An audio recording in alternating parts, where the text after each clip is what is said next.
great. Mm-hmm. Reggie White, I'm an alcoholic, and I want to thank you guys for having me out, during your lunchtime today. Hope that someone will hear something. I want to welcome Christina. Either welcome you to the Fellowship of Alcoholics Anonymous or welcome you back home, man. If you like me, if you're anything like me, I want to welcome you back home and let you know that what you're thinking is not what we're thinking. I'm that guy who was always thinking that I could read minds and I knew what everybody was thinking. And why can't he get this? What's wrong with Reggie? Why can't he be like his brothers? All this stuff. If he really wanted this thing, he would be, he would get it and he would stay here and see. And I wanted it so bad. I wanted it more than I wanted to breathe air every single time. And I want you to know that what we're really thinking is welcome home or welcome to AA. And we've been holding your seat and we love you and we want the best of everything for you. And I came by all that stuff honestly. I do have a bunch of brothers in the Fellowship of Alcoholics Anonymous. I have 5 brothers. My mother raised all 6 of us by herself in Watts, which is the poorest part of Los Angeles. And we were probably the poorest family in the poorest part of Los Angeles. But we grew up with hopes, dreams, goals. We had good qualities. My mom is the strongest and best person that I know. My dad is not quite so much. My dad got kicked out of our house when I was 7 years old because he drank too much fine wine. He had an affinity for this great wine called Ripple. You guys don't know what Ripple is. You've never heard of it, but Ripple was a little cheap wine, and my daddy drank it too much. We didn't call them alcoholics in those days. I'd never heard of that. We called them winos. And see, my dad, he wasn't a mean drunk, tough drunk, abusive drunk. He was just an absentee guy. Couldn't make it home with the paycheck. Friday would come, my dad wouldn't show up with the paycheck. On Sunday or Monday, he'd show up. My mom would let him in and she would yell at him. He would yell back. She would cry and I hated it. And I said, I'll never be like my daddy. I said, I'll never drink. I'm not going to ever be a wino like him. He's weak and I'll be a good father. And I was so happy when my mom put him out when I was 7 years old. And I was like, you look good going. And I was mad at him for leaving and then mad at him for not being there when I was growing up. I didn't know what the hell I wanted.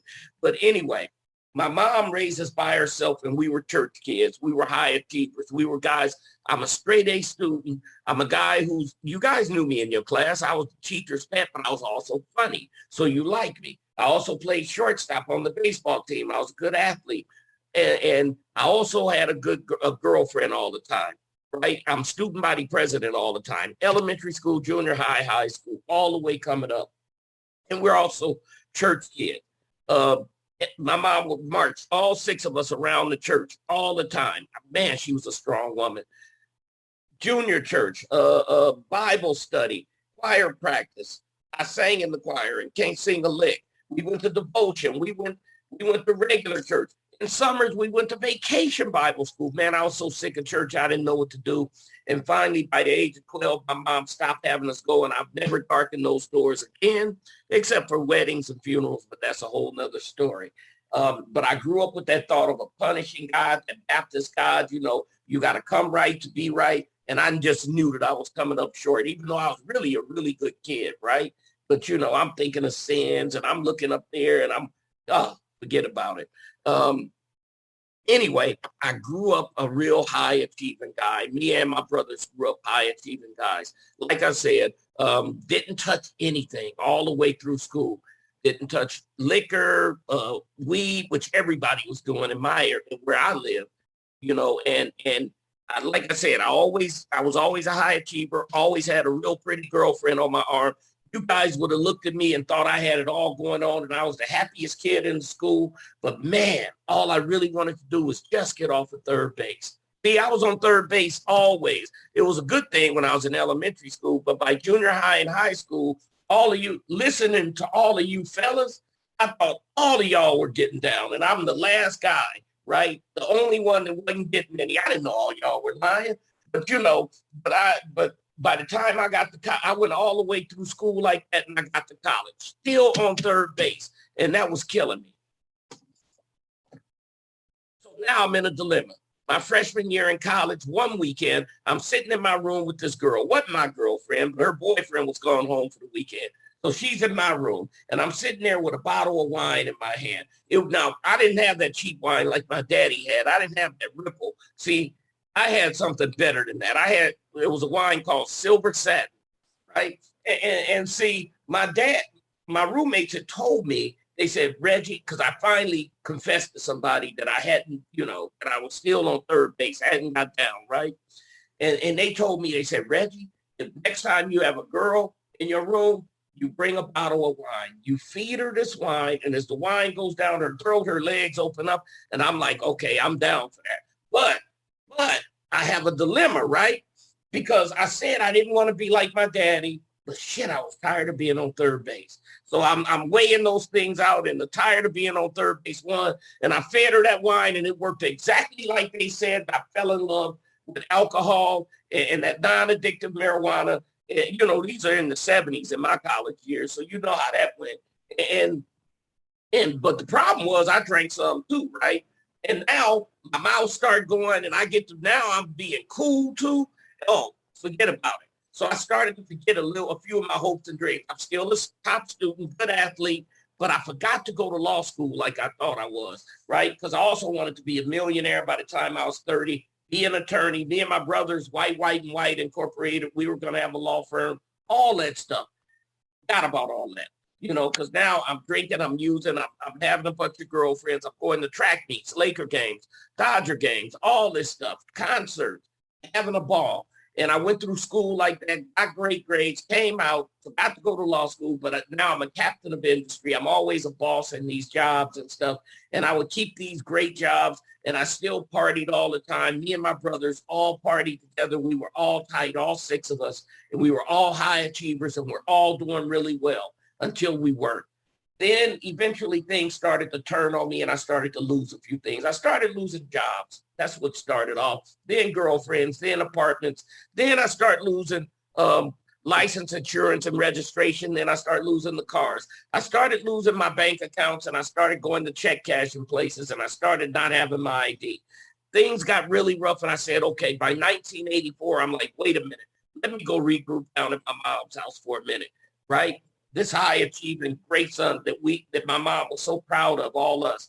I got down there in 84, and by 1985, all six of us were back there together due to our drinking and using, and we're all drinking and using together. And my mom had a nervous breakdown, and she almost died in 1985. The woman that we love more than anything, the woman that sacrificed everything for us. And in 1986, by mid-1986, two of my brothers disappeared. Ronald disappeared in July of 1986. I have no idea where he went. I didn't even care. I was busy drinking and using. And then in October of 1986, Ralph disappeared. Didn't care. But in December of 86, I'm standing in Hollywood on a corner waiting for a bus because, of course, I didn't have a car at this point. I was drinking and using. I drank it up. I passed it across the bar. Ronald saw me. He said, come on, let's go have lunch. We went in this restaurant, and I'm looking at Ronald, and he looks different. His eyes are shiny. His hair is cut. His clothes are clean, and he smells real good. And his eyes are clear, and he's not jittery. And I'm looking at him, and I'm thinking, man, he looks good. Something happened. And the bill came. He broke out a huge wad of 20s to pay the bill. And I'm looking at him now, and see, in the last 5 years, he had not had a wad of bills like that without us drinking and using together. He paid that bill, and I looked at him, and I said, man, something happened. I said, what have you been doing? I said, you look really good. You look different. He said, I went to this place called the Salvation Army Harbor Light Center. It's on Skid Row in downtown Los Angeles. I no longer drink, and I no longer use. And if you ever decide you want to stop doing what you're doing, I can get you in there too. And I looked at Ronald, and I thought to myself, man, you were scandalous. You needed to go up in that place. Loan me $40. He said, no. I said, you son of a bitch. I kept it pushing. But the seed had been planted, and so in February of 1987, when I had this girl's car 2 weeks too long, and I didn't have the means, I didn't have the gas to take it back to her, didn't have the courage to take it back to her because I didn't have her money or anything else. And I called Ronald, missed him, called Ralph, found him. And I said, Ralph, can you take this car back for me? This was on a Friday. He said to me, sure, I'll take that car back up to that girl for you. He said, but you'll have to come into Harbor Light. I'm thinking to myself, Well, man, I was like, man, I don't want to go into any harbor. I said, now, mind you, I'd been gone for 2 weeks, hadn't showered, hadn't slept, my hair was matted, I stank, I had on the same clothes for the whole 2 weeks. I had nothing going for me. I owed a lot more people than that girl by the time those 2 weeks were up. I had nowhere to go, nobody that wanted to see me. And but I said to Ralph, hey, wait a minute, I need to get my affairs in order. Then maybe I'll go in there on Monday. He said, man, you don't have any affairs. He said, you come up in here today or I won't take the car back. So being a reasonable guy, I said, okay, I'll go on up in there. I went into the Salvation Army Harbor Light Center on February 7th of 1987. I had no idea what that place was. I had never seen Skid Row before, but we drove through Skid Row going there and I was shocked. There were people living in cardboard boxes. They were smoking dope and drinking openly on the street and eating out of trash cans. The police cars rolled right by them and did nothing. Didn't even slow down. Just watched all this going on. It looked like but I imagine the streets of Calcutta would look like. Probably an insult to Calcutta. Anyway, so I'm in this Salvation Army Harbor Light Center and the people on the inside are looking just like the people on the outside. And I'm shocked and I'm scared. I'm terrified, but I had nothing else going for me, right? And I hadn't slept and I wanted to sleep so bad. So what they did is they let me sleep. They took my clothes away from me and threw them away. They said, oh, no, these things got to go. They gave me some new clothes, told me to sleep for a week and detox. Then they took me to this thing called AA meeting. And I'm like, what the hell is this AA thing? I had no idea. I walked in there and there was a guy standing at the podium looking something like me. He looked lame. Tall white guy with a suit on. He had on a whole suit. He didn't just have a tie. He had a button all the way up, had his tie on. He looked sharp, but he looked lame. He looked like he was a square. And he was saying, if you want what I have, you will get this Bible. It's up here on this podium. You will read it cover to cover from the beginning, and you will get a sponsor, and your life can change too. And I looked at that dude, and I thought to myself, man, you so lame. I don't want nothing you got. And then I had a second thought. I thought, well, he probably is not spending the night here at the Harbor Light Center on Skid Row. He probably is going to his own house. He probably has a car to go to his own house in because he ain't walking down Skid Row this time of night. And he may even be able to have a job to pay the rent on wherever he's going to live. He may even have a girlfriend in that place, and he probably pays his bills. I said, well, wait a minute. Maybe I want a little bit of what he got. And I asked that guy to be my sponsor. He bought me that Bible. He said, read this from the beginning and read it cover to cover. Your life can change. And I looked at him and I took that book upstairs and I opened it up and it said, there is a solution. And I got my first message of hope. But I said, wait a minute, go to the beginning. And I started at the doctor's opinion. And I got to that part in the doctor's opinion where it said, the only hope for the alcoholic is total abstinence. Man, you can't fool me with big words. I'm a sharp guy. I'm a smart guy. I'm a guy who's a high achiever. I know what abstinence means. That means nothing. And what part of the game is this? This is a bait and switch. I thought you guys were going to teach me how to drink wine, just wine, not the hard stuff, smoke a little weed, leave the hard drugs alone, drink some wine, go be able to pay my bills, pay my rent, have a car, have a couple of girlfriends, go to concerts and to keep my Lakers season tickets, all that stuff, and just live like I was before, right? But total abstinence. I said, wait a minute. My brothers are smart. Ralph and Ronald were in here ahead of me. If anybody found a loophole in this thing, they found a loophole. I'm going to ride this thing out and see where it goes. Plus, I had nothing else going on for me, right? So I stayed in there, and then a month later, they gave me a weekend pass. And I took two of my biggest friends with me on a Saturday afternoon down to this place called 9604 South Figueroa. That's an Alano club, an AA club, something like you guys, where everybody in there, we walked in there on that Saturday afternoon for the noon meeting, and it was loud. People yelling across the room to each other. They were all happy. They were cheerful. They were greeting each other. There was a table full of old timers as soon as you come in. Then all of these real cool guys and my brothers all being happy and greeting each other. And some of the finest women I've ever seen in my life were up in that club. That was enough right there. And we looked around and we were scared though. And so we went to the back of the room, sat on this long bench. Later on, I found out they called it death row, but that was cool. And we were sitting there and I was sitting there nervous. And then I looked to my left and I saw the coffee pot. It was a big silver coffee pot, right? And that coffee pot looked so good. And then next to it was a plate piled high with cookies. Not that cheap stuff from the 99-cent store. Looked like some Oreos or something, right? And I'm looking and I wanted some of that coffee and I wanted some of those cookies, man. I wanted them so badly. But I thought to myself, if I walk all the way across this room, because it's so loud and everybody's right over there, if I walk over there and pour this cup of coffee, what if that guy behind the counter asks me for a quarter? Because see, I don't have it. What if I pick up a cookie and they say, give me a nickel? I don't have that. See, the condition I came to you guys in was I had nothing but those raggedy clothes that they threw away. That's all I had. I didn't have anything else. I was over there looking over there and those thoughts were running through my head, and this old timer must have read my mind. And she came walking all the way back to the back of the room through everybody. And she walked up to me and it was so loud she had to lean in close. And she put her mouth right next to my ear and she whispered. She said, baby, over there and get you some of that coffee. Over there and get you some of those cookies. Take all you want. It's free. And then she smiled and winked at me.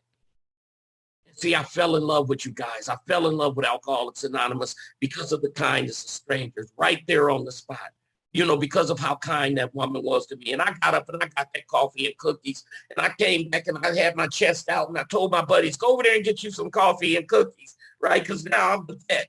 And then they asked for newcomers. And the newcomers stood up and everybody said, oh, they're the most important people in the room. Then they gave out chips for 30 days. And we got up.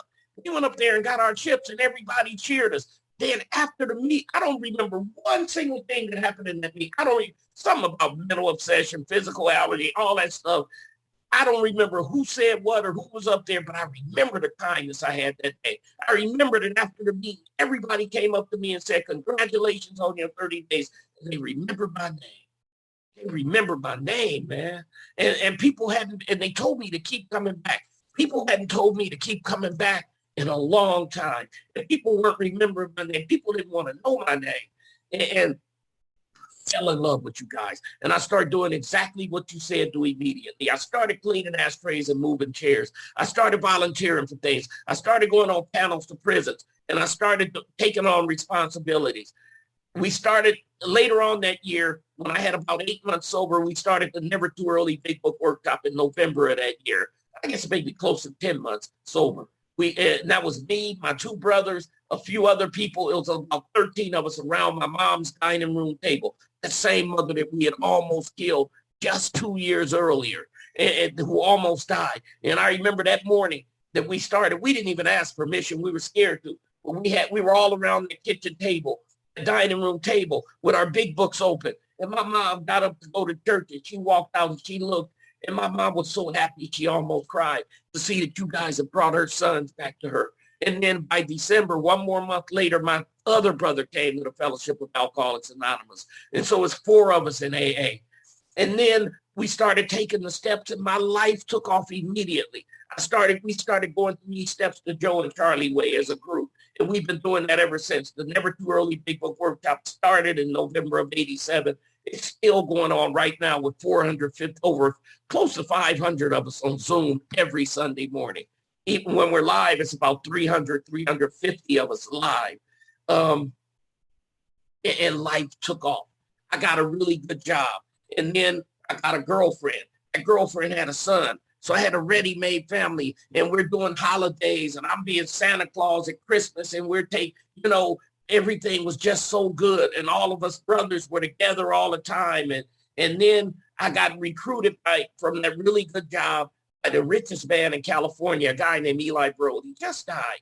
He recruited me to bring his company back from Atlanta. See, I was still a high achieving guy, right? He recruited me, hired me. Now I'm making 6 figures, barely a year of sobriety. And I'm making 6 figures. I have 6 departments, 250 employees. I'm flying back and forth coast to coast, and I'm doing that for years. And then during those years, then a miracle happened. See, I've been barebacking it all my life. Never got anybody pregnant, but I got my girlfriend pregnant, and we had a baby, Angela Marie White. And the best thing I've ever been from that day to this is a father in Alcoholics Anonymous. I had my own little girl, and I was so happy, and life was so good. And don't let the life that AA gave you get in the way of your AA life.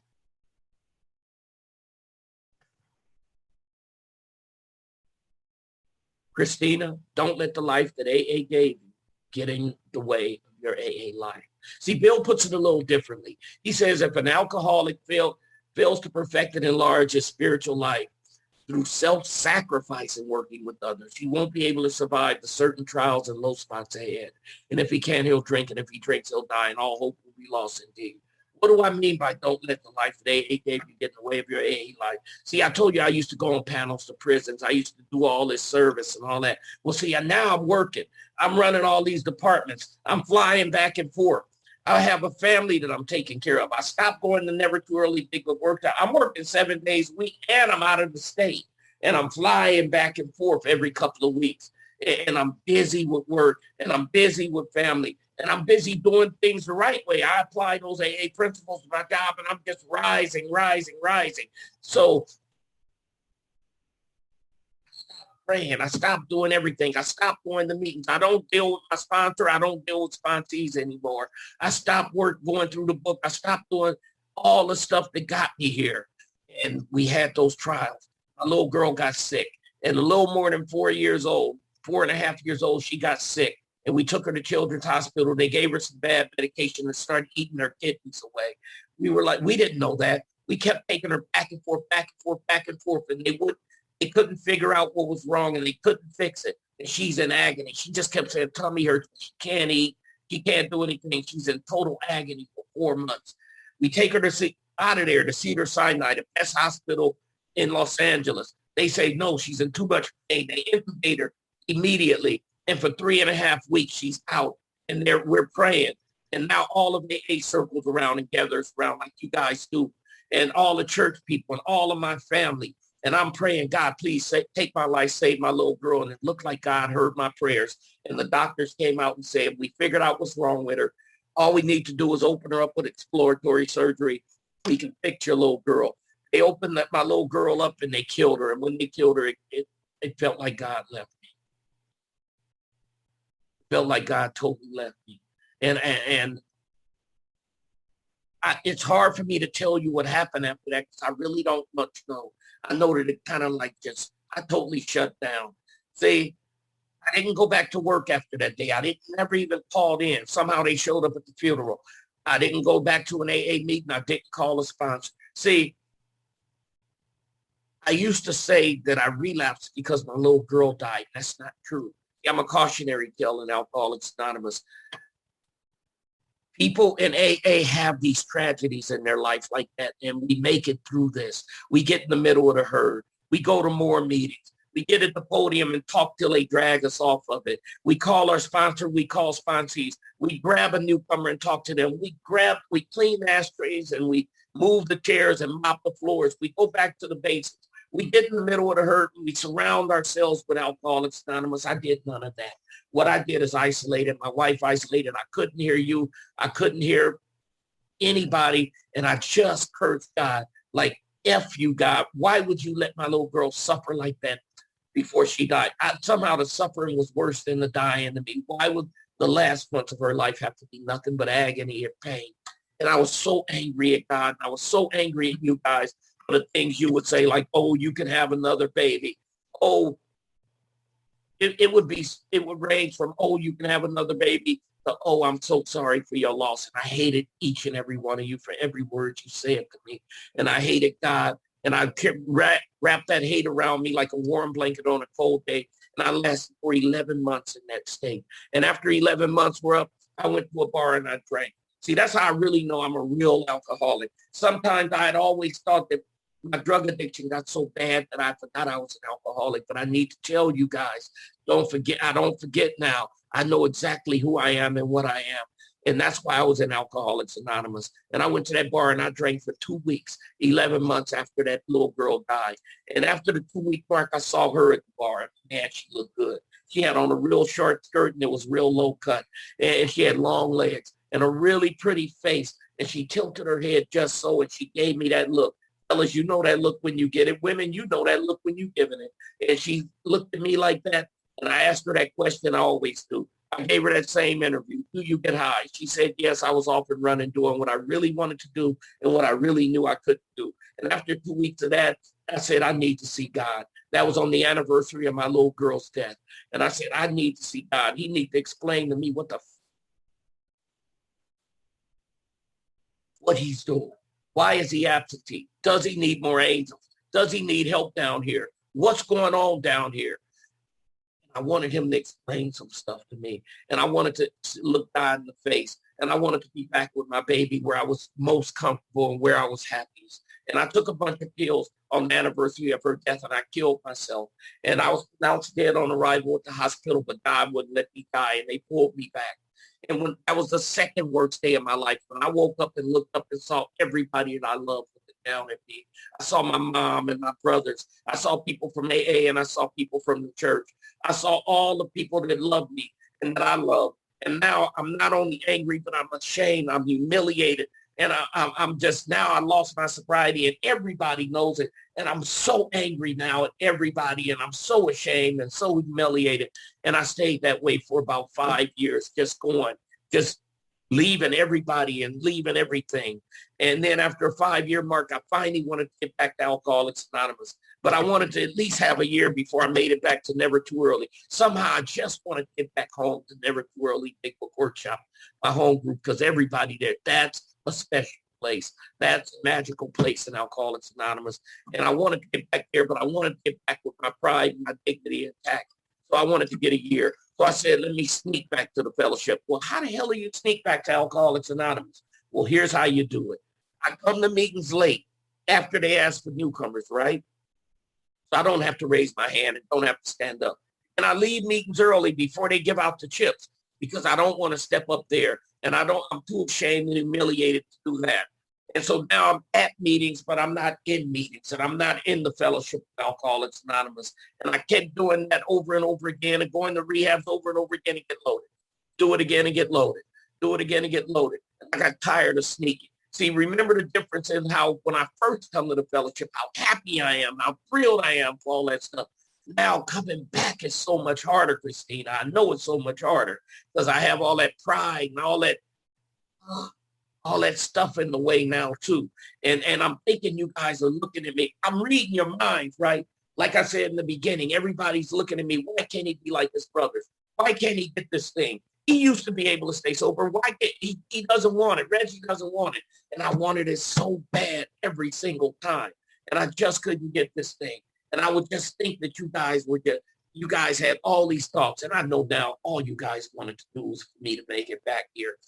And I got tired of sneaking. And I said, wait a minute. I'm a smart guy, right? When I stayed sober, I took the steps.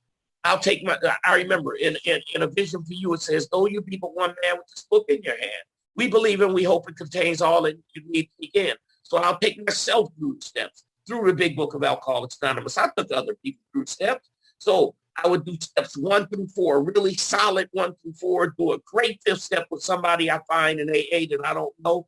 And then I skip the steps 12 and 13 and get loaded. And I do that over and over and over again. Then finally, God, because see, I'm still a high achieving guy, right? And I'm still a high bottom drunk, right? And now 2009 came and God got tired of that. He said, I need to slow him down. God gave me glaucoma, 0% vision in my right eye, 30% in my left. Now I can no longer drive. I can no longer work for anybody. So now I'm cursing God even harder. Now you won't even let me work. And now I learned what it's like to be a low bottom drunk because I don't have money all the time because I can't work.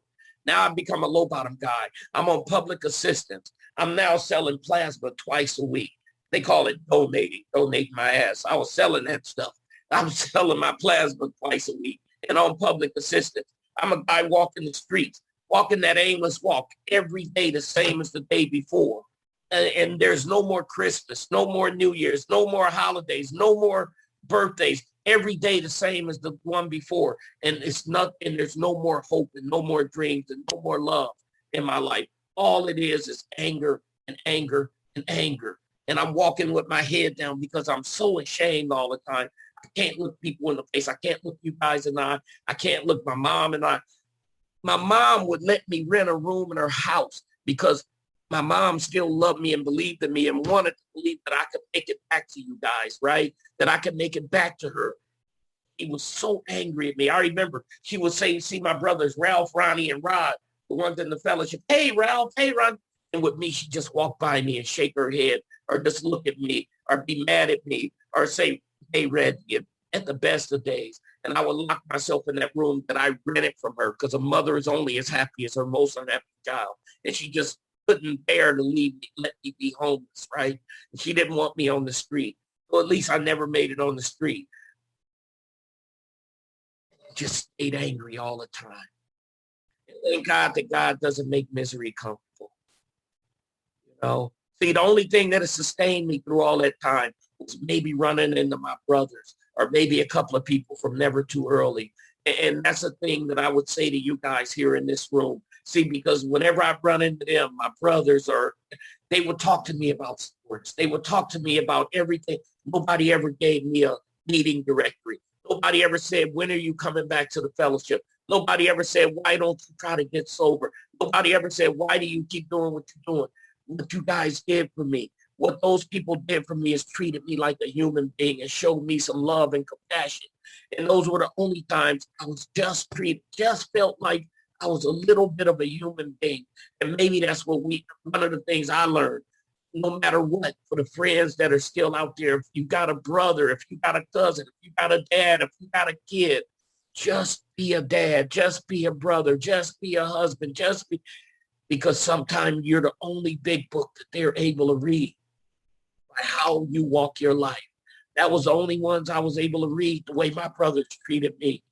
And that made me want to get back here more than ever because I looked at that and those are the only people that still treated me like I was a human being, the people who were in Alcoholics Anonymous, even while I was out there. And that's the kind of big book they were. That's the kind of big, much as they loved me, they never said a word. And thank God again that God doesn't make misery comfortable. And on June 24th, 2017, my so-called girlfriend stole my mother's car from inside of her driveway. And my baby brother pushed the door open to that room I was renting at her house. He pushed that door open and he said, where's mom's car? I said, I don't know what you're talking about. I immediately knew because my so-called girlfriend had stole that car before. She goes in the house and takes the keys off the table and goes out and takes that car. And my mom was standing behind my brother. When my brother told me, you got to leave my mother's house right now. And my mom was looking terrified, standing behind him. And I realized I had broke my mother and a piece of my soul left me again. Because I had broke my mother, that woman that loved me, the last one who wanted just badly enough to believe in me. And I did one right thing. And one right thing. I decided I would go in that same rehab I'd been to twice in a 5-year period. This is June 24th, 2007. This was after 16 years. 16 years. 16 years.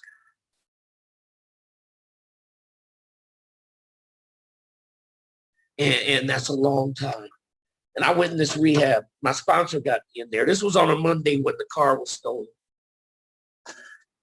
By Wednesday, I was walking the grounds in that rehab because my sponsor fast-tracked me. My sponsor, as if I ever talked to him. I didn't even talk to him anymore. But I called Rico. I said, Rico, I need to get back in here. And he said, of course. And he said, he got me in there. And I'm walking those grounds on that Wednesday when I got there with my head down like I always do because I just can't lift it up and look people in the eye. And he walked up on me. I didn't even see him coming. And he said to me, pick your head up, Reggie. You're a child of God. He said, you don't have the right to walk with your head down anymore. He said, God would not have put you through all the things he put you through if he was going to just leave you out there. He has big things for you. He would have let you die, and he wouldn't let you die. And I looked at Rico and I said something I hadn't said in a whole lot of years. I said, would you please take me through? Would you please take me through? And I asked another man for help, and God started pouring grace on me right then and there. And things started happening. It happened real fast for me. It happened real easy for me. I started going through those steps with Rico. And when I asked him to take me through steps, he told me no. He told me no. He said, I won't take you through the steps. I'll go through the steps with you. See, that's the kind of sponsor I got. And we start racing through the steps because I had that gift of desperation. And by the time I got out of there, and I went straight to the Never Too Early Big Book Workshop as soon as I came out of that rehab. And we were on the third step prayer. When I walked in there that day, we did the third step prayer.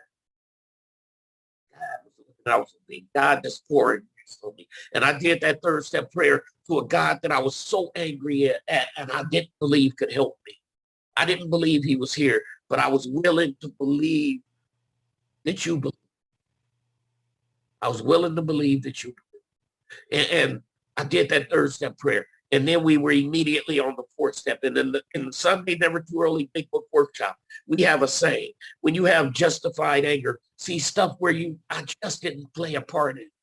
I couldn't see my part in it. And I was justified to be so angry at losing my daughter. You could be justified at being so angry at being raped as a child or molested as an adult or beaten or you have things that go on like that. And we say, do you want to be right or do you want to be free?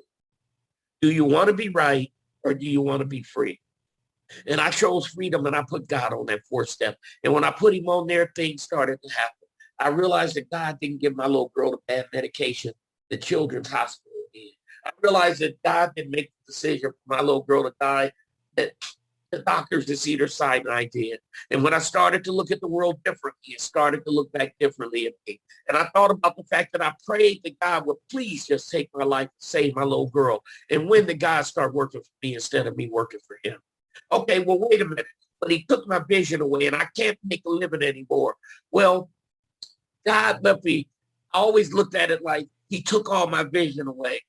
He left me 30% vision in my left eye. I can see every one of you in these squares. And it turns out I've been doing taxes for over 40 years. And you guys won't believe this part. When I stopped drinking and I stopped using and I start showing some integrity and doing the work the way that I can actually do the work, do the tax work, I built my practice up so big, I'm totally self-supporting by my own contributions and I turn away people. I have an incredibly huge and I'm self-supporting. Okay, well, wait a minute though. I'm so angry because God only let me have my little girl for 4.5 years. Angela Marie White left this earth for 4.5 years. And that was a hard hurdle to go over. And I prefer to look at it like this. God was holding my little girl in his arm and he looked down on her and he told Angie, you're going to be in agony the last 4 months of your life. Total agony. And then you're going to die a horrible death. So what I'm going to do for you is I'm going to give you to the best dad in the world. I'm going to give you to a man that's going to love you every single day of your life. And see, that was my miracle baby. That was my miracle baby. And I loved that little girl so hard every single day of her life. So did my wife and so did her brother. And I'm so grateful that due to you guys in Alcoholics Anonymous, I was able to be the best thing that I'd ever been. See, instead of looking at it, when I look at the world differently, it looks back differently at me. And instead of looking at it like God took my little girl, he only let me have her for 4.5 years, he allowed me to be a father for 4.5 years. He allowed me. He let me be a dad. And that was the best thing I've ever been from that day to this, as a father. And I had so many amends to make. I had to go, I didn't just do steps 1 through 4, 1 through 5 this time, guys. I went all the way through all 12 steps. And I did them all to the best of my ability. And I had so many amends to make. And I was so terrified. I was so terrified. I didn't care about the financial amends and all that. Those were easy. But man, with my brothers, with my mom, with my wife, my ex-wife by this point. I was totally terrified. I was totally terrified. And it's like, I always look at it like when I'm doing those amends, it's like when I'm writing them up, I'm building a plank. Now I'm walking that plank and I'm about to make that spiritual leap of faith because I just didn't think this thing could work out for me. It was too much had happened over all those years where I hurt too many people. And I made those amends. Thank God God allowed my mom to still be alive. On February 1st of this year, she celebrated her 91st birthday. So I've been having years to be able to make amends to her. I made the amends to her, and it was so hard, guys. Christina, is so hard, because I have a lot of damage behind me. I always thought I wasn't hurting anybody else. And then I did those amends, and I was able to make that amends to my mom, and we all went on a cruise together, and we've all been celebrating together, and she came and gave me a cake. And all that time, my mom still just, there was something up until this year where she still was scared, and I get it. See, Christina, just because I got well didn't mean she was well. She had her hopes up a whole lot of times over all those 16 years, and it takes time. And I had to be patient. And thank God I had enough patience, and God allowed me to do enough. And then I finally was rewarded one day early this year. My mom looked at me when I walked in her house, and she said, Reggie, just like she used to say it to my brothers. Just like she said it to my brothers, she called my name. And I looked at my mom and I laughed. And she said, why are you laughing? And I said, Mom, I waited 16 years. Waited 16 years for you to call my name like that. 16 years. And my mom got it. She got it. Finally, I normally, oh God, for once I'm actually early. But I'll only tell you about a couple more things. Because like I said, Christina, I always thought I wasn't hurting anybody but myself. I was always trying to pay my own way. I was trying to do my dirt away from that house, even while I lived there. It spilled over sometime, but I did the best I could. This year, a few months ago, she said, Reggie, you owe your niece an amends. My mom knows too much about this program. And I said, why? And she said, when that car got stolen 4 years ago out of my driveway, your niece paid $450 to get it out of impound. And I'm like, why didn't you tell? I would have been. Anyway, I called my niece. I told her I needed to make that amends. And my niece said, no, Uncle, I'm just so happy that you're back. And I said, no, Christina, because we have to do that. I said, if I make those amends, if I don't make this amends to you right now, I may drink tomorrow. And so she accepted that $450 real fast after that. And I asked that question that we asked. I said, is there any other way that I've harmed you? And she said, yes. I said, niece, how did I harm you? And she said, Uncle, when Angie was alive, when I was a little girl, you used to we do all of Thanksgiving and Christmas and New Year's at my mom's house. And my niece said that I used to take all the kids, Angie and all the other kids, all the nieces and nephews, all the grandchildren, everybody. And I would sit everybody down on my lap and on the couch, and I would spread everybody out, and I would sit there and I would tell them stories. I would tell them stories about me and Santa Claus and the Easter Bunny and the Tooth Fairy and Harry Potter. And I would weave all these great tales about when I was a kid and with all of them and all this magic and all that. And the kids would just sit there and laugh and laugh and laugh all morning long, all day long on every holiday. And they loved me to tell those stories. Hell, adults would lean in and try to hear and all. And he said, I wanted you to tell those stories to my kids. He said, I wanted you to tell them to all the grandkids. He said, Uncle, it was 16 years and I just thought we lost you. She said, you would be in that room right here in Grandma's house, and you wouldn't come out. He said, all I wanted you to do more than anything in the world was to come out and hug me and tell me you love me like you always did. I wanted to hug you and tell you I love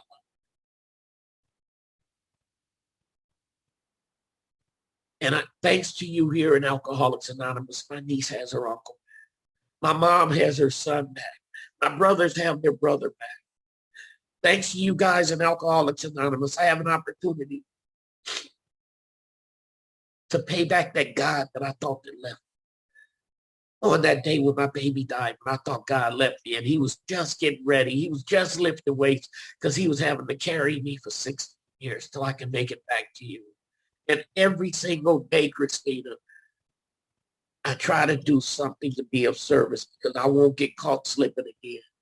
I'm well aware that I'm a tale of redemption as well as a tale of a cautionary tale. I'm well aware of the fact that I've hit the lotto twice here in Alcoholics Anonymous.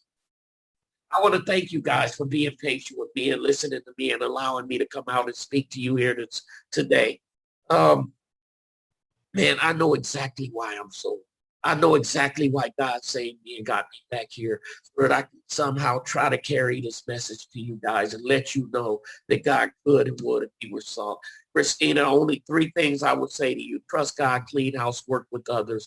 My name is Reggie White. I'm an alcoholic. Thank you for allowing me to share.